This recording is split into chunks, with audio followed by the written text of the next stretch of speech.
ಸಂಕ್ಷಿಪ್ತ ಶ್ರೀ ಸಾಯಿ ಸಚ್ಚರಿತೆ 18ನೇ ಅಧ್ಯಾಯ. ಶ್ರೀ ಗುರುಭ್ಯೋ ನಮಃ. ತಾಯಿಗೆ ತನ್ನ ಮಗುವಿನ ಮೇಲೆ ಅಪಾರ ಪ್ರೇಮವಿದ್ದರೂ ಅದರ ಆರೋಗ್ಯವನ್ನು ಗಮನದಲ್ಲಿ ಇರಿಸಿಕೊಂಡು ಕಹಿ ಔಷಧಿಯನ್ನು ಬಲಾತ್ಕಾರದಿಂದ ಕುಡಿಸುವಂತೆ ಬಾಬಾ ತಮ್ಮ ಭಕ್ತರಿಗೆ ಆಧ್ಯಾತ್ಮ ರಹಸ್ಯಗಳನ್ನು ಬೋಧಿಸುತ್ತಿದ್ದರು. ಅವರ ಬೋಧನೆ ಹಾಗೂ ಅದರ ರೀತಿ ನೀತಿಗಳು ರಹಸ್ಯವಾಗಿರುತ್ತಿರಲಿಲ್ಲ.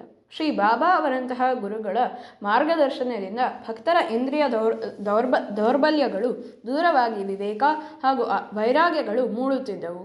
ಸದ್ಗುರುಗಳ ಸಹವಾಸದಲ್ಲಿದ್ದರೆ ನಮ್ಮ ಅಭೀಷ್ಟಗಳು ನೆರವೇರುತ್ತವೆ. ನಮ್ಮ ಪ್ರಗತಿ ಗುರುಗಳ ಅನುಗ್ರಹದಿಂದ ಮಾತ್ರ ಸಾಧ್ಯವಾಗುತ್ತದೆ. ಒಮ್ಮೆ ಸಾಠೆ ಎಂಬುವರಿಗೆ ವ್ಯಾಪಾರದಲ್ಲಿ ಬಹಳ ನಷ್ಟವಾಯಿತು. ಅವರಿಗೆ ಮನೆಯಲ್ಲಿ ಶಾಂತಿ ದೊರೆಯಲಿಲ್ಲ. ದಿಕ್ಕು ತೋಚದಾಯಿತು. ಅವರ ಸ್ನೇಹಿತರು, ನೀವು ಶಿರಡಿಗೆ ಹೋದರೆ ಎಲ್ಲವೂ ಸರಿ ಹೋಗುತ್ತದೆ ಎಂದು ಸಲಹೆ ಮಾಡಿದಾಗ ಅವರು ಹಾಗೆಯೇ ಮಾಡಿದರು. ಶಿರಡಿಯಲ್ಲಿ ಶ್ರೀ ಗುರುಚರಿತ್ರೆಯನ್ನು ಸಾಠೆಯವರು 1 ವಾರ ಶ್ರದ್ಧೆಯಿಂದ ಪಾರಾಯಣ ಮಾಡಿದರು. ಶ್ರೀ ಬಾಬಾ ಅವರು ತಮಗೆ ಶ್ರೀ ಗುರುಚರಿತ್ರೆಯನ್ನು ವಿವರಿಸುತ್ತಿದ್ದಂತೆ ಕನಸಿನಲ್ಲಿ ಕಂಡ ಕಾಕಾ ಅವರಲ್ಲಿ ಕೇಳಿದಾಗ ಈ ಗ್ರಂಥವನ್ನು ಮತ್ತೊಮ್ಮೆ ಪಠಿಸಲು ಬಾಬಾ ಅವರ ಸೂಚನೆಯಾಯಿತು. ಇದೇ ಸಮಯದಲ್ಲಿ ಬಾಬಾ ಅವರ ಪಾದಗಳನ್ನು ತುತ್ತಿದ್ದ ಹೇಮಾಡ ಪಂತರು ತಮ್ಮ ಮನಸ್ಸಿನಲ್ಲಿ, ನಾನು 40 ವರ್ಷದಿಂದಲೂ ಶ್ರೀ ಗುರುಚರಿತ್ರೆ ಪಾರಾಯಣ ಮಾಡುತ್ತಿದ್ದೇನೆ, ನನಗೇನೂ ಪ್ರತಿಫಲ ಸಿಗಲಿಲ್ಲ, ಆದರೆ ಇವರಿಗೆ 7 ದಿನಗಳಲ್ಲಿ ಫಲ ದೊರೆಯಿತಲ್ಲ ಎಂಬ ಯೋಚನೆ ಮಾಡುತ್ತಿದ್ದರು. ಇದು ಬಾಬಾ ಅವರಿಗೆ ತಿಳಿದು ಅವರು ಹೇಮಾಡ ಪಂತರಿಗೆ, ಹೋಗು, ನೀನು ಶ್ಯಾಮನಿಂದ 15 ರೂಪಾಯಿ ತೆಗೆದುಕೊಂಡು ಬಾ ಎಂದರು.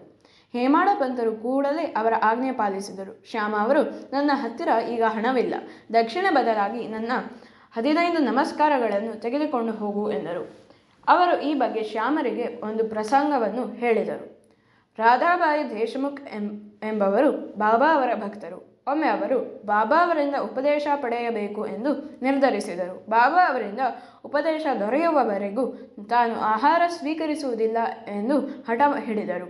ಇದರಿಂದ ಶ್ಯಾಮ ಅವರಿಗೆ ಗಾಬರಿಯಾಗಿ, ಹೇ ಗುರು, ಇದೆಂತಹ ಲೀಲೆ, ದಯಮಾಡಿ ಈ ಮಹಿಳೆಯನ್ನು ಅನುಗ್ರಹಿಸಬಾರದೆ ಎಂದು ಬಾಬಾ ಅವರನ್ನು ಪ್ರಾರ್ಥಿಸಿದರು. ಬಾಬಾ ಅವರಿಗೆ ವಿಷಯ ತಿಳಿದು ರಾಧಾಬಾಯಿ ಅವರನ್ನು ಕರೆದು, ತಾಯಿ, ನೀವೇಕೆ ಇಷ್ಟೊಂದು ತೊಂದರೆ ತೆಗೆದುಕೊಳ್ಳುವಿರಿ? ನಾನು ನಿಮ್ಮ ಪುತ್ರನೆಂದು ತಿಳಿದು ನನ್ನ ಮಾತು ಕೇಳಿ, ನಿಮಗೆ ಒಳ್ಳೆಯದಾಗುತ್ತದೆ ಎಂದು ಈ ಬಗ್ಗೆ ಪ್ರಸಂಗವೊಂದನ್ನು ತಿಳಿಸಿದರು. ನನಗೆ ಒಬ್ಬ ಗುರುವಿದ್ದರು.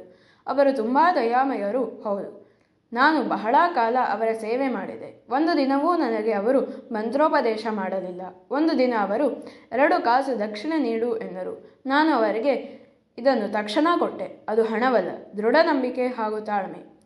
ಇವೇ ಆ 2 ಕಾಸುಗಳು. ನಾನು 12 ವರ್ಷಗಳ ಕಾಲ ಗುರುಗಳ ಸೇವೆ ಮಾಡಿದರೆ ಗುರುವೇ ನನ್ನ ಸರ್ವಸ್ವವಾಗಿದ್ದರೂ ನನ್ನ ಮನಸ್ಸನ್ನು ಸದಾ ಅವರಲ್ಲಿ ಇಟ್ಟಿದ್ದೆ. ತಾಳ್ಮೆಯೇ ಪಾಪಗಳನ್ನು ಕಳೆದು ಸಂಸಾರ ಸಾಗರವನ್ನು ದಾಟಿಸುವ ದೋಣಿಯಾಗಿದೆ. ಇದೇ ಮಾನವನಿಗೆ ಭೂಷಣವಾಗಿದೆ. ಹೀಗೆ ಶ್ರದ್ಧೆ ಮತ್ತು ತಾಳ್ಮೆ 2 ಅವಳಿ ಸೋದರರಂತೆ. ನನ್ನ ಗುರುಗಳು ನನಗೆ ಯಾವ ಮಂತ್ರವನ್ನೂ ಉಪದೇಶಿಸಲಿಲ್ಲ. ಇದಕ್ಕೆ ಯಾವ ಶಾಸ್ತ್ರ ಪಾಂಡಿತ್ಯವೂ ಸಾಧನೆಯೂ ಬೇಕಾಗಿಲ್ಲ. ಯಾರು ಗುರುವೇ ದೇವರೆಂದು ಆರಾಧಿಸುತ್ತಾರೋ ಅವರು ಸದಾ ಗುರುಗಳ ಆಶೀರ್ವಾದ ಪಡೆಯುತ್ತಾರೆ.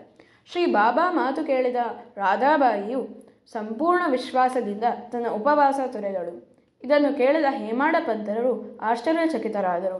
ಅಷ್ಟರಲ್ಲೇ ಆರತಿಯ ಸಮಯವಾಯಿತು. ಬಾಬಾ ಅವರು ಹೇಮಾಡ ಪಂತರಿಂದ ರಾಧಾಬಾಯಿ ಕಥೆಯನ್ನು ಕೇಳಿ, ಇದರಿಂದ ನಿನಗೆ ಶಾಂತಿ ದೊರೆಯುತ್ತೆ ಎಂದು ಕೇಳಿದರು.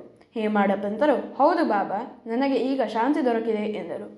ಆಗ ಶ್ರೀ ಬಾಬಾ ಅವರು, ನನ್ನ ರೀತಿ ಅದ್ವಿತೀಯವಾಗಿದೆ. ಆತ್ಮಜ್ಞಾನವು ಸಿಗಬೇಕಾದರೆ ಭಕ್ತಿಯು ಅತ್ಯಗತ್ಯ. ಇದನ್ನು ನಿರಂತರವಾಗಿ ಅಭ್ಯಾಸ ಮಾಡಬೇಕು.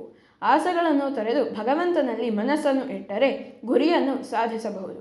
ಯಾವಾಗಲೂ ನನ್ನ ರೂಪವನ್ನು ಧ್ಯಾನಿಸಿ, ಇದರಿಂದ ನಿಮ್ಮ ಮನಸ್ಸಿನ ಕೀಳು ಭಾವನೆಗಳನ್ನು ದೂರವಾಗಿ ಅದು ಬ್ರಹ್ಮನಲ್ಲಿ ಸೇರಿ ಹೋಗುತ್ತದೆ ಎಂದರು.